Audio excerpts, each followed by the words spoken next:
আব্বা গরু কিনছে? না, আব্বা এখনো গরু কিনে নাই। কি কও, আব্বা এখনো গরু কিনে নাই? আমরা কালে গরু কিনতে যাবো, আব্বারে কেউ তাদের গরু কিনতে, ভালো গরু পাইবো না। আচ্ছা ঠিক আছে, কমনে। এই নাও, তোমার ভাই কুরবানির জন্য 50,000 টাকা দিচ্ছে। ভাবি এবারে বাজেট কত? তোমার ভাই তো 50 দিচ্ছে, তুমি আর আব্বা মিলে যা দিবা তাই দিয়ে কিনা ফেলাইবা। আচ্ছা ঠিক আছে, ভাইয়ারে কালকে বাড়ি থাকতে কইও, কালকে আমরা হাটে যাবো।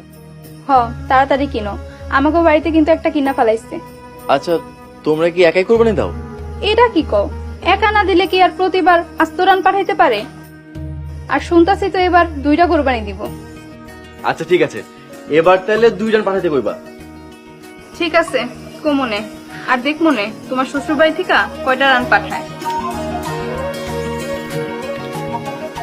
এবার এমন একটা গরু কিনবো সবাই চায়া চা দেখবো, আমাকে গরু হইব এলাকার সেরা গরু।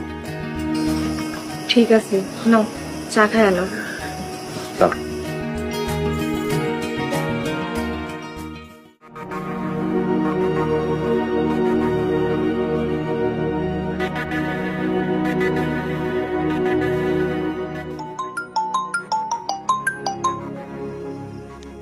তাসলিমা ক। আম্মা, আব্বা কি কুরবানির গরু কিনছে? তোর বাপের ঋণের টাকা খুঁজতে গেছে, দেখি যদি পায়। আম্মা, আব্বার এবার কবে একটু কষ্ট করে হইলেও যেন কুরবানিটা দেয়, পরের বার না দিলেও চলবো। আমি আর নিতে পারতাছি না। কি করি রে মা, দেখি তোর আব্বা আসুক, কথা কই। ঠিক আছে আম্মা।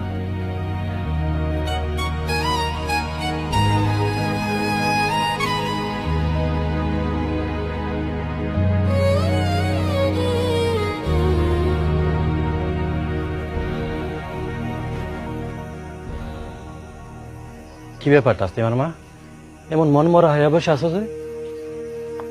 তাসলিমা ফোন দিছিল, কোরবানি দিমু কিনা জিগাইছে। টাকা তো এখনো কারো কাছ থেকে পাই নাই।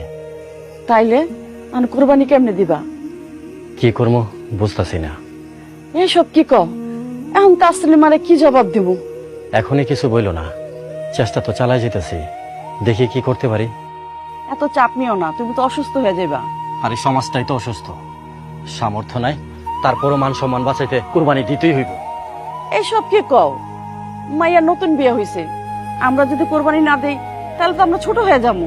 কি করবো কত দেখি, টাকা তো কোথাও পাইতেছি না। তাহলে কি তুমি কোরবানি দিবা না? আল্লাহ যদি সহায় হয় তাহলে অবশ্যই কোরবানি দেব, না চাইলে তো আর দিতে পারবো না।